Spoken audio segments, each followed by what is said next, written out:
قربانی کی فضیلت کا ذکر کرتے ہوئے اللہ کے حبیب علیہ السلام ہمارے آقا و مولا فرماتے ہیں، سنن ترمذی کے اندر یہ حدیث پاک ہے 1493 نمبر پر، اور دوسری نمبرنگ کے مطابق 1567 نمبر پر، حضرت سیدنا ہشام بن عروہ اپنے بابا سے حضرت عروہ سے روایت کرتے ہیں، اور وہ حضرت سیدہ طیبہ طاہرہ مجتہدہ معلمہ فقیہہ امت تاجدار کائنات علیہ السلام ام المؤمنین سیدتنا عائشہ الصدیقہ لفیفہ رضی اللہ تعالی عنہا سے حضرت عروہ روایت کرتے ہیں، سیدہ عائشہ فرماتی ہیں ان رسول اللہ، بے شک اللہ کے رسول علیہ السلام قال، انہوں نے فرمایا، ما عامل آدمی من عمل یوم النحر احب الی اللہ من احراق الدم۔ فرمایا قربانی والے دن اللہ کے دربار میں حضرت انسان کا وہ عمل کہ جو سب سے زیادہ محبوب ہے، اللہ کو سب سے زیادہ پسند ہے، وہ خون بہانا یعنی قربانی کرنا ہے۔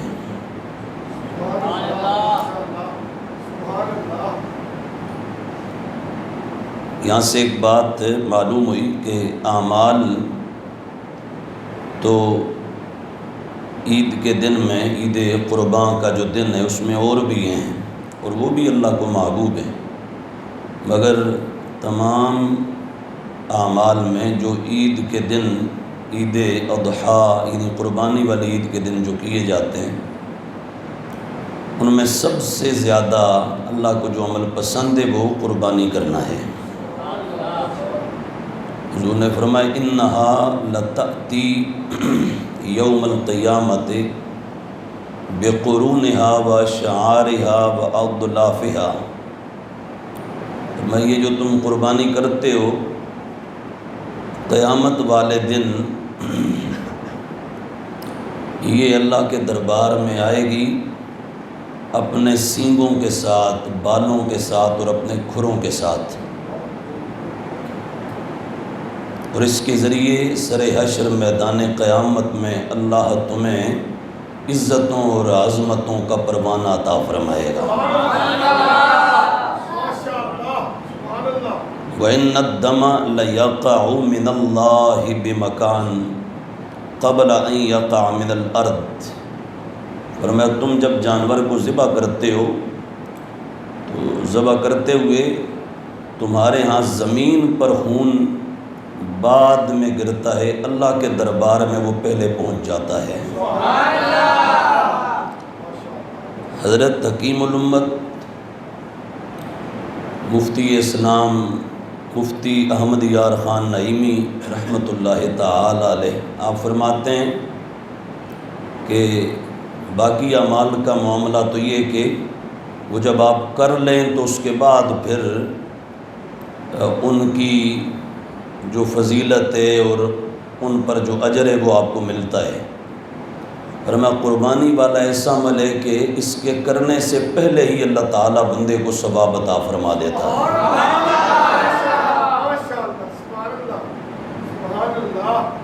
حضور فرماتے ہیں زمین پر خون بعد میں پہنچتا ہے، اللہ کے دربار میں پہلے پہنچ جاتا ہے۔ فَطِيبُوا بِهَا نَفْسًا، تو فرمایا لہٰذا تم خوش دلی کے ساتھ قربانی کرو، خوش دلی کے ساتھ، فراخ دلی کے ساتھ، اور خوش ہو کے قربانی کرو۔ قربانی کے لحاظ سے جو نصاب ہے وہ یہ ہے کہ بندہ 52.5 تولہ چاندی یا 7.5 تولہ سونا یا اتنی رقم اگر اس کے پاس موجود ہے قربانی کے ان دنوں میں، قربانی کے ان دنوں میں یعنی 3 دن جو قربانی کے ہوتے ہیں 10، 11 اور 12، تو ایسے شخص پر قربانی کرنا واجب ہے، ضروری ہے۔ نہیں اگر کرے گا تو ایسی صورت میں واللہ تبارک و تعالی اور اس کے حبیب علیہ السلام کے فرامین اور احکامات سے جو وہ دامن چرانے والا شمار کیا جائے گا، نافرمان شمار کیا جائے گا۔ حضور نبی پاک علیہ السلام نے ارشاد فرمایا، ایک حدیث پاک کے اندر حضور فرماتے ہیں، امام منذری نے الترغیب والترہیب کے اندر اس حدیث پاک کو رقم کیا۔ سرکار فرماتے ہیں من وجد ساعۃ ولم یضحی، فرمایا کہ جس کے پاس گنجائش تھی قربانی کرنے کی اور پھر اس نے قربانی نہیں کی، من وجد ساعۃ لأن یضحی فلم یضحی فلا یحضر مصلانا۔ حضور فرماتے ہیں جو قربانی کر سکتا تھا اور پھر قربانی نہیں کی، قربانی کی گنجائش تھی یعنی قربانی کرنے کی پوزیشن میں تھا، اس پر قربانی واجب تھی اور پھر اس نے قربانی نہیں کی، تو فرمایا ایسا بندہ ہماری عیدگاہ کے قریب نہ آئے، ہمارے مصلی یعنی جائے نماز کے قریب نہ آئے، عیدگاہ سے دور رہے وہ بندہ کہ قربانی کی پوزیشن میں ہے، قربانی کر سکتا ہے، اسے استطاعت ہے اور اس کی پوزیشن ہے کہ قربانی وہ ادا کر سکتے اور پھر بھی وہ نہیں کر رہا، تو فرمایا اس کے لیے پھر یہ میرا حکم ہے کہ وہ ہماری عیدگاہ کے قریب آنے کی کوشش نہ کرے۔ اور علماء فرماتے ہیں یہ جو حضور کی وعید ہے یہ اس بات کی طرف اشارہ ہے کہ قربانی کے لحاظ سے اگر بندہ صاحب نصاب ہو اور پھر قربانی نہ کرے تو ایسا بندہ واللہ اور اس کے حبیب علیہ السلام کی بارگاہ کا دھتکارا ہوا ہے، کیونکہ اس سے معلوم ہوا کہ قربانی جب بندہ کر سکتا ہے اور پھر نہ کرے تو پھر وہ اللہ تبارک و تعالی اور اس کے حبیب علیہ السلام کی حکم عدولی کر رہا ہے اور اللہ کا اور اس کے حبیب علیہ السلام کا حکم بجا نہیں لا رہا۔ اور آگے آسان لفظوں میں یہ یاد رکھیں کہ نصاب کے لحاظ سے تقریباً 52.5 تولہ چاندی ابھی آج کا کرنٹ آپ جو مارکیٹ ویلیو ہے یا ریٹ ہے وہ آپ معلوم کر لیں، تقریباً 1.5 لاکھ روپیہ اگر کسی بندے کے پاس ہے قربانی کے ان دنوں میں اور پھر وہ قربانی نہیں کرتا تو ایسی صورت میں وہ بندہ جب وہ حضور کے اس فرمان اس وعید کی زد میں آئے گا، یعنی وہ اللہ تعالیٰ کا اور محبوب کریم علیہ السلام کا نافرمان تصور کیا جائے گا اور واجب کو چھوڑنے کی وجہ سے وہ فسق کے دائرے میں چلا جائے گا۔ اس واسطے قربانی ہر بندہ اپنے لحاظ سے یہ جائزہ لگا لے اور تجزیہ کر لے کہ اگر پوزیشن ہے یہ تو پھر اس کے بعد قربانی کرے۔ قربانی کے جو دن ہیں ان میں اللہ کے ہاں سب سے زیادہ پسندیدہ عمل وہ قربانی والا عمل ہے۔ حضور رحمت عالم علیہ السلام سے صحابہ کرام علیہ رضوان نے سوال کیا، سنن ابن ماجہ کے اندر یہ روایت ہے، صحابہ نے پوچھا حضور محبوب ارشاد فرمائیے یہ جو قربانی ہے، حضرت سیدنا زید بن ارقم رضی اللہ تعالیٰ عنہ سے یہ حدیث پاک روایت ہے، وہ فرماتے ہیں قال اصحاب رسول اللہ کے رسول علیہ السلام کے صحابہ رضوان اللہ تعالیٰ علیہم اجمعین نے عرض کیا یا رسول اللہ، اے اللہ کے رسول علیہ الصلاۃ والسلام، ما هذه الاضاحی، یہ قربانیاں کیا ہیں؟ محبوب یہ قربانیاں کیا ہے، ان کی کیا نوعیت ہے، کیا ان کی جو وہ اللہ کے دربار میں حیثیت ہے، یہ کیا ان کا فلسفہ ہے؟ محبوب قربانی یہ اس کی کیا جو وہ حکمت ہے؟ سرکار نے فرمایا قال سنت ابیکم ابراہیم، فرمایا یہ تمہارے بابا ابراہیم کی سنت ہے۔ قالو، عرض کیا صحابہ نے، فما لنا فیہا یا رسول اللہ، اے اللہ کے رسول علیہ السلام ان قربانیوں میں ہمارے لیے کیا ہے، ہمیں ان پر کیا ملے گا؟ قال، حضور نے فرمایا بکل شعرۃ حسنہ، فرمایا ہر بال کے بدلے اللہ تعالیٰ تمہیں ایک نیکی عطا فرمائے گا۔ قالو، صحابہ کرام علیہم رضوان عرض کرنے لگے فالصوف یا رسول اللہ، حضور یہ جو اون ہے اس کا کیا معاملہ ہے؟ حضور نے فرمایا بکل شعرۃ من الصوف حسنہ، فرمایا اس کے بھی ہر بال کے بدلے اللہ تبارک و تعالیٰ تمہیں نیکی عطا فرمائے گا۔ تو اجر ہی اجر ہے، یعنی ثواب ہی ثواب ہے اس کے اندر۔ نبی پاک علیہ السلام کا ایک اور ارشاد گرامی اس میں حضور نے فرمایا یا ایھا الناس، اے لوگو، دحو، قربانی کرو، واحتسبوا بدمائہا، فرمایا قربانی کرتے ہوئے تم ثواب کی نیت کرو، ثواب کی، نمود و نمائش کا ارادہ نہ ہو، واہ واہ کا ارادہ نہ ہو کہ بھئی فلانا نے تو بہت بڑا بیل ذبح کر دیا، اونٹ ذبح کر دیا، 10 بیل ذبح کر دیے، فلانے نے تو جو وہ 50 قربانیاں کر دی، 50 جانور اس نے ذبح کیے، نہیں ایسا نہ ہو۔ فرمایا قربانی کے اندر تمہاری نیت اور ارادہ محض ثواب کا ہو، ثواب کے ارادے سے قربانی کرو۔ فرمایا فَإِنَّ الدَّمَ وَإِنْ وَقَعَ فِي الْأَرْضِ، فرمایا خون اگرچہ تمہارے سامنے تو زمین پر واقع ہوتا ہے نا، زمین پہ گرتا ہے جب تم قربانی کرتے ہو، مگر سنو، فرمایا میں دیکھ کے تمہیں بتاتا ہوں فَإِنَّهُ يَقَعُ فِي حِرْزِ اللَّهِ عَزَّ وَجَلَّ، فرمایا تم تو دیکھتے ہو زمین پہ جا رہا ہے، اور میں تمہیں بتا دوں یہ اللہ رب العالمین کی پناہ میں چلا جاتا ہے، اور اس پر تمہیں کیا ملے گا؟ فرمایا کل میدان قیامت میں اس کے ذریعے اللہ تمہارے نام اعمال کو برکتیں عطا فرمائے گا۔ حضور رحمت عالم علیہ السلام نے ایک اور جگہ ارشاد فرمایا من ضحى طیبۃ نفسہ محتسبا لأضحیتہ کانت لہ حجابا من النار،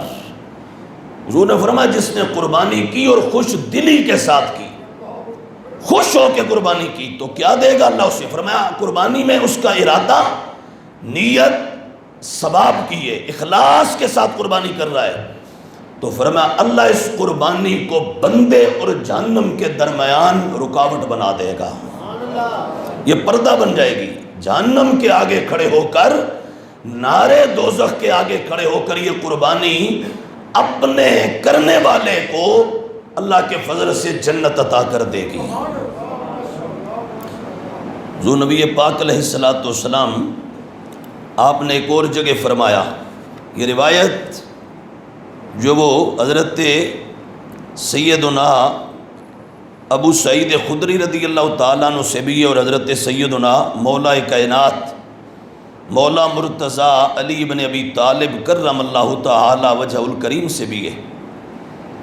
حضرت ابو سعید خدری رضی اللہ تعالیٰ عنہ سے جو ہے وہ لفظ یہ سرکار نے فرمایا حضرت سیدہ طیبہ طاہرہ عابدہ زاہدہ راضیہ مرضیہ صدیقہ عتیقہ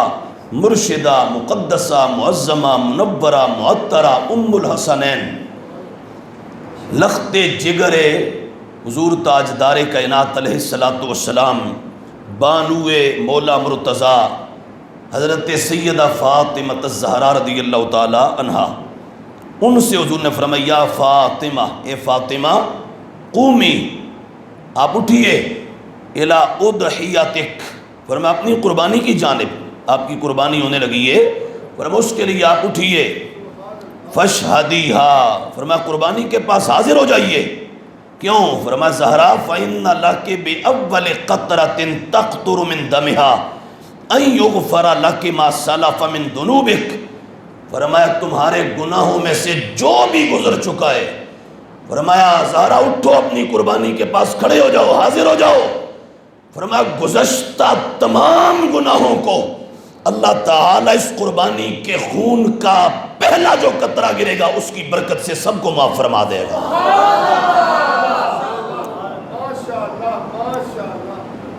اور حضرت سیدنا مولا علی رضی اللہ تعالی عنہ سے جو روایت ہے اس میں یہ ان رسول اللہ،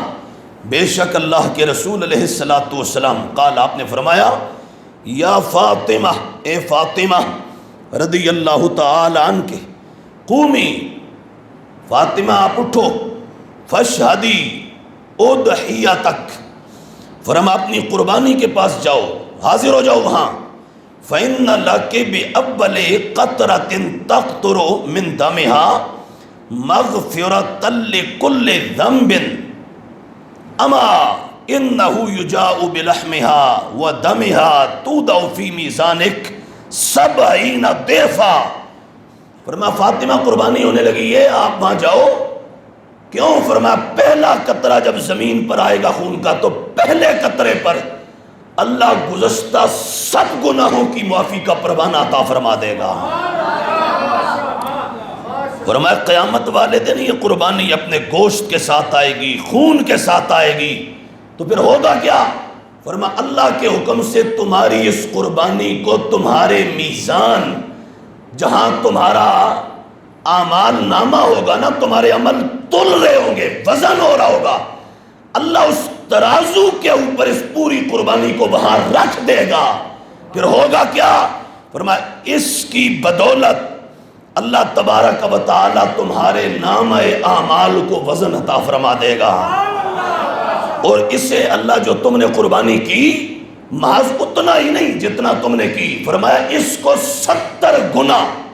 یعنی 70 حصے زیادہ اللہ بڑھا کر تمہارے میزان اور ترازو پر رکھے گا، اور اس کی بدولت تمہارا نامہ اعمال اسے اللہ کامیابی کا پروانہ عطا فرمائے گا۔ حضرت ابو سعید خدری جو اس حدیث کے راوی ہیں وہ کہتے ہیں یا رسول اللہ، میں نے عرض کیا اے اللہ کے رسول علیہ السلام، ھذا لآل محمد خاصہ فإنہم اہل لما خصوا بہ من الخیر او للمسلمین عامہ۔ ابو سعید خدری کہتے ہیں میں نے عرض کیا محبوب، جب حضور سیدہ زہرا پاک سے فرما رہے تھے نا یہ، تو میں سن رہا تھا، میں نے عرض کیا محبوب یہ کیا صرف آپ کے خانوادہ کے لیے، یہ جو آپ نے فضیلت ارشاد فرمائی حضور، یہ صرف آپ کے اہل بیت پاک کے لیے، یہ صرف آپ کے خاندان ذیشان کے لیے، یا ہر مسلمان کے لیے، تمام مسلمانوں کے لیے؟ محبوب کریم علیہ السلام نے فرمایا اے ابو سعید سنو اور بتا دو زمانے کو، لآل محمد خاصہ وللمسلمین عامہ۔ فرمایا اس وقت خاص طور پر یہ آل محمد کے لیے، اور پھر آل محمد کی برکت سے قیامت تک آنے والے میرے ہر غلام کے لیے اللہ نے اس پر یہی اجر اور یہی عظمت عطا فرمائی ہے۔ یہی فضیلت اللہ تعالیٰ نے ہر مسلمان کے لیے قربانی پر رکھی ہے۔ اب یہاں ایک چیز وہ میں ضرور کہوں گا اور کہے بغیر رہ نہیں سکتا، چونکہ ہمارا مزاج یہ ہے، ہماری فطرت یہ ہے، اور ہماری سرشت یہ ہے، ہماری خلقت یہ ہے، اور ہماری طینت یہ ہے، اور ہمارا خمیر یہ ہے کہ جس میں اللہ نے اپنے حبیب کا بھی پیار رکھا ہے اور حضور کی تمام نسبتوں کا بھی پیار رکھا ہے۔ اور وہ یہ دیکھیں نبی پاک علیہ السلام نے فرمایا میرے اہل بیت کے لیے خاص طور پر ہے، اور باقی مسلمانوں کے لیے بھی عام طور پر ہے۔ تو یہاں سے ایک جو چیز معلوم ہوئی وہ یہ بھی، ایک تو قربانی کا سبق ہے، اور دوسرا یہ کہ نبی پاک علیہ السلام جیسے اس کائنات ہست و بود میں آپ کی ذات جیسی کوئی ذات نہ آئی نہ صبح قیامت تک آئے گی، اسی طرح کائنات ہست و بود کے تمام پہلے پچھلے سب خاندانوں کے اوپر اللہ رب العالمین نے مدینے والے کے خاندان کو فضیلت عطا فرمائی ہے۔ حضور کا خاندان تمام خاندانوں کا سردار ہے، کائنات کا ہر خاندان نیچے ہے، مدینے کے تاجدار کے خاندان کا مقام اوپر ہے۔ یہ شان نبی پاک علیہ السلام، آپ کے توسل سے اور آپ کے توسط سے اور آپ کے وسیلہ جلیلہ سے، تو بہرحال حضور رحمت عالم علیہ السلام آپ کے ارشاد گرامی کے مطابق ایک حدیث میں یہ لفظ ہیں، حضور فرماتے ہیں ما انفقت الورق فی شیء احب الی اللہ من نحر ینحر فی یوم عید۔ فرمایا عید والے دن یعنی عید سے مراد عید قربان، جس عید میں قربانی ہوتی ہے، حضور فرماتے ہیں بندہ عید والے دن جو بھی پیسہ خرچ کرے گا نا، جو نیکی کے معاملے میں خرچ کرے گا، فرمایا اس پر اللہ اجر دے گا، ثواب دے گا، اور اس پر اللہ تعالیٰ بندے کو بہتر بدلہ عطا فرمائے گا۔ مگر فرمایا عید قربان کے دن بندہ جو بھی پیسہ خرچ کرے گا، اس میں بندے کا سب سے اعلیٰ پیسہ وہ ہے، فرمایا جس پیسے کے ذریعے بندہ اللہ کی رضا کے لیے قربانی ادا کرے گا، اس پیسے کو باقی تمام کے اوپر اللہ تعالیٰ فضیلت عطا فرماتا ہے۔